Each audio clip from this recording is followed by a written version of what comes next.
Hello everyone, welcome और welcome back to my new blog. कैसे हो आप सभी? आई होप कि आप अच्छे होंगे, बढ़िया होंगे, स्वस्थ होंगे, मस्त होंगे। और मैं कर रही हूँ यहाँ सुबह क्लीनिंग। थोड़ा सा तो क्लीनिंग तो हो गई थी, लेकिन पोर्च में ना बहुत ज़्यादा मिट्टी वगैरह आ जाती है ना गाड़ी के टायर्सों में। तो मैंने कहा चलो आज पोछा ही मार देते हैं। और मौसम देखिए इतना सुहावना हो रखा ना, बहुत अच्छा मौसम हो रखा था। और आज है शायद से सैटरडे, क्योंकि काफ़ी दिन बाद मैं ब्लॉग एडिट कर रही हूँ तो मुझे याद ही नहीं कि उस दिन कौन सा डे था। शायद से सैटरडे था। और आजकल थोड़ा तबीयत भी ठीक नहीं है, थोड़ा कोल्ड फीवर हो रहा है, तो इसलिए वॉइस अगर आपको थोड़ा सा अजीब सी आएगी तो उसके लिए सॉरी। तो यहाँ पे कर रही हूँ मैं पोर्च पे झाड़ू, वो सॉरी पोछा मार रही हूँ। मम्मी उधर बेलों को जो है वो ऊपर ऊपर कर रही है, क्योंकि बेल बार बार ना नीचे आ जाती है, तो उनको फिर मम्मी ऊपर की तरफ फेंकती है। तो बस सुबह के जो भी काम है वो हो चुके हैं, नाश्ता हो चुका है। और ये थोड़ा सा काम रह गया था, तो मैंने गैस पे रखा है दूध, क्योंकि दूध आता है हमारा 7:30-8 बजे। तो उस टाइम मैं रखती नहीं हूँ, बाद में रखती हूँ। तो मैंने गैस पे रखा है दूध, और मैं इधर आ गई थी पोछा मारने के लिए। मम्मी का पोछा मार दो यहाँ पे, तो वो मार दिया है। और मैं जा रही हूँ अब किचन में अंदर देखने कि दूध उबला है कि नहीं उबला है। तो जैसे मैं किचन में गई थी तो देखा तो दूध यहाँ उबल के गिर चुका था काफ़ी। तो शूट मैंने थोड़ा सा लेट किया था, जब मैंने थोड़ा दूध साफ़ कर लिया था, क्योंकि कोने तक चले गया था दूध। वो देखिए उधर कोने तक चले गया था दूध, तो मैंने उसको पोछे में मतलब जो कपड़ा होता है उससे साफ़ किया था। तो मैंने कहा चलो आपके साथ भी शेयर कर लेती हूँ। तो ऊपर का जो दूध था थोड़ा बहुत वो मैंने स्पून से उठा उठा के थोड़ा सा डाल दिया था, लेकिन आपको पता है दूध पानी इकट्ठा नहीं होता है, बहुत मुश्किल होती है। तो बस आज सुबह सुबह ही दिमाग ख़राब हो गया था कि ऐसा हो गया, क्योंकि मैं अभी पूरा किचन जो काउंटर टॉप है ये सब चीज़ साफ़ करके ना बाहर गई थी, क्योंकि वही थोड़ा सा काम था, बाकी तो हो गया था। नाश्ता वगैरह बर्तन वर्तन सब हो गए थे। और फिर ये हुआ ना तो मुझे बहुत गुस्सा आया था। और दूध गिरना बोलते हैं बहुत से कि अच्छा नहीं होता है, या होता है पता नहीं, आई डोंट नो। लेकिन मुझे अच्छा नहीं लगा बस दूध गिरा है तो, क्योंकि कभी ऐसा हुआ नहीं ना कि दूध उबल के गिरा हो, तो कभी ऐसा नहीं हुआ। तो मुझे बहुत अजीब सा लग रहा था। और दूध आपको पता है बहुत कीमती चीज़ है एक तरह से हम लोग के लिए। तो मुझे बिल्कुल अच्छा लग रहा था। तो खैर चलो दूध तो गिर गया, मैंने कर दिया दोबारा से अपना जो काउंटर टॉप है उसको साफ़ कर दिया है अच्छे से। मैं जो गैस है उसको साफ़ कर रही हूँ, बर्नर वगैरह हो, क्योंकि वो शायद गैस बुझा नहीं था, तो दूध ना जो गिरा था वो जल सा गया था, तो चिपक गया था। तो पहले अच्छे से इसको क्लीन कर देती हूँ मैं। हेलो एवरीवन, वेलकम और welcome back to my new blog. कैसे हो आप सभी? आई होप कि आप अच्छे होंगे, बढ़िया होंगे, मस्त होंगे, फिट एंड फाइन होंगे। और आज है सैटरडे।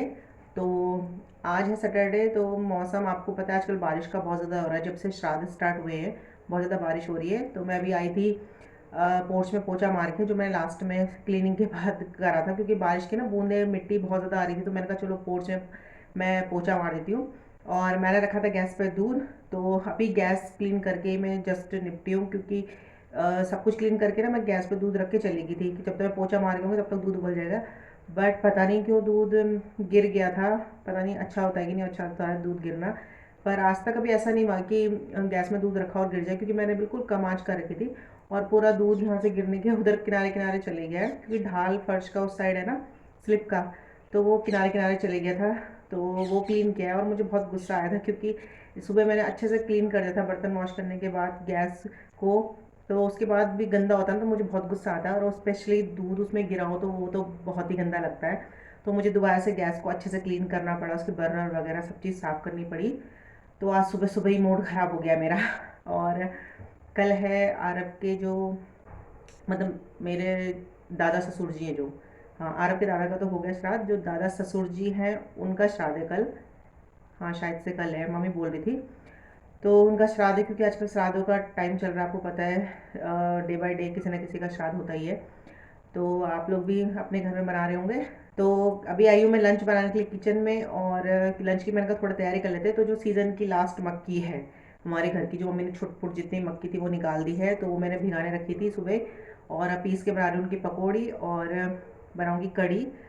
तो बस आज सीज़न की जो लास्ट मक्की की कड़ी है और पकौड़ी है वो आपके साथ शेयर कर रही हूँ, क्योंकि अब इसके बाद सीज़न ख़त्म और अब नेक्स्ट ईयर ही हम लोगों को मक्की मिलेगी। तो मक्की की जो भी डिश है वो सब आपको अब बाद में मिलेगी। तो फिर इसलिए मैंने कहा चलो आपके साथ लास्ट मक्की का जो व्लॉग है वो शेयर कर लेती हूँ मैं। तो मक्की की कड़ी बना रही हूँ, साथ बना रही हूँ उसमें मक्की की पकौड़ी नहीं डालूँगी मैं, और किसी चीज़ की नहीं डालूँगी। तो चलिए फिर लंच बनाते हैं। और उससे पहले जो सुबह के बर्तन हैं उनको मैं पहले लगा लेती हूँ, क्योंकि फिर टोकरी खाली हो जाती है ना, तो उसमें फिर अब दिन के बर्तन भी लगेंगे। तो वैसे भी उनका पानी जो भी है नितर गया है, तो मैं अब लगा लेती हूँ उनको। तो यहाँ पे जो मक्की मैंने सुबह भिगाई थी उसको पीस देते हैं, और इसमें साथ में मैंने डाली ग्रीन चिली, और बाकी कुछ नहीं डाला, बाकी मैं बाद में डालूंगी नमक वगैरह। तो यहाँ मैंने इसको अच्छे से पीस के मैटर तैयार कर लिया है। तो इसमें से बनेगी कुछ पकौड़ियाँ और कुछ बनेगी जो दही में डालेंगे हम लोग कड़ी मक्की की वो। तो यहाँ पे मैंने छौंका लगा दिया, तो सिंपल सा छौंका लगाया क्योंकि आपको पता है आजकल प्याज लहसुन नहीं चल रहा है, तो खाली मैंने कड़ी लीव्स का, जीरे का, जखे का उसका तड़का ही मारा है इसमें। और फिर भी देखिए कितना अच्छा लग रहा है ना, बढ़िया लग रहा है। तो इसको उबलने देंगे क्योंकि बेसन थोड़ा क्या है कि ज़्यादा पकाना चाहिए ताकि उसका कच्चापन हट जाए। तो बेसन है, साथ में मैंने जो अभी मैटर पीसा था वो डाल दिया था, और इधर बना रही हूँ पकौड़ी। तो इधर मेरा एक तरफ उबलता रहेगा कड़ी और दूसरी तरफ बनते रहेंगे पकौड़े। तो पकोड़े अच्छे से बन जाएंगे तो मैं इनको डाल दूँगी बाद में, लास्ट में ही डालूँगी मतलब, तब तक मेरे जो कड़ी है वो अच्छे से उबल जाएगी। और देखिए कुछ ना जल गए थे, जल गए मीन मतलब ज़्यादा ही पक गए थे, क्योंकि करकरे होने चाहिए ना तो अच्छे लगते हैं अंदर से, क्योंकि कच्चापन बहुत रह जाता है, तो कुछ ज़्यादा ही पक गए थे। तो कोई बात नहीं, खैर जितने करकरे पकौड़े होते उतने अच्छे होते हैं। तो फ्रेंड्स लंच मेरा जो है वो बन गया है, और बस अब करेंगे लंच। तो आज मैंने बाल खुले कर रखे थे, तो मुझे लगा था काफ़ी लंबे बाल हो गए थे, यहाँ तक हो गए बाल। तो मेरे एक जो व्यूवर्स है, मेरे सब्सक्राइबर हैं, उन्होंने मुझे कमेंट किया था, मैंने अभी पता नहीं 1-2 दिन पहले वीडियो डाला था उसमें बाल कटिंग की बात करी थी मैं, तो उन्होंने मुझे बोला है कि प्रेगनेंसी में बाल नहीं काटते हैं। तो मतलब मैं काटने की सोची थी क्योंकि काफ़ी ज़्यादा लंबे हो गए, और ये ना अब झड़ेंगे, मुझे पता है प्रेगनेंसी में बाल झड़ते हैं और आफ्टर प्रेगनेंसी भी झड़ते हैं बाल बहुत ज़्यादा। तो मैं इनको कटिंग कराने की सोची थी, पर उन्होंने मुझे मैसेज किया था कि आप अभी इस टाइम पे मतलब बाल कटाना ठीक नहीं होता है, नहीं काटना चाहिए। तो ऐसा अगर आप लोगों को भी लगता है तो प्लीज़ मुझे कमेंट करके बताना कि सच में ऐसा होता है कि नहीं होता है। और अभी तो मैं नहीं कटा रही हूँ, फिर उन्होंने मुझे कमेंट किया तो मैं नहीं कटा रही हूँ, तो बाद में देखूंगी फिर कटाने की। लेकिन बहुत अलझाट लगती है ना लंबे बालों में, सूखने में दिक्कत होती है, सर्दियों में ज़्यादा होती है, क्योंकि सर्दियों में क्या होता है धूप कम मिलती है हम लोगों को, और फिर बाल सूखने में बड़ी दिक्कत होती है। तो वैसे तो मेरे पास ड्रायर है, तो मैं ड्रायर से ही सुखाती हूँ बालों को कभी कभी जब धूप नहीं रहती है। तो प्लीज़ कमेंट करके मुझे बताना, और चलते फिर अभी लंच करने के लिए। तो गुड इवनिंग फ्रेंड्स, यहाँ पे मैं कर रही हूँ कपड़ों की ताई, जो 2 दिन से ऐसी चेयर पे पड़े हुए थे, बिल्कुल मन नहीं कर रहा था मेरा कुछ काम करने का, ना ही ब्लॉगिंग करने का। तो इसलिए वो ऐसे ही पड़े हुए थे, मतलब मैंने आज वॉश नहीं किए कपड़े क्योंकि बारिश लग रखी थी सुबह से। तो मतलब आजकल ना बारिश ही हो रही है, दिन में सुबह शाम को किसी भी टाइम हो रही है, तो मन ना कुछ नहीं कर रहा है काम करने का।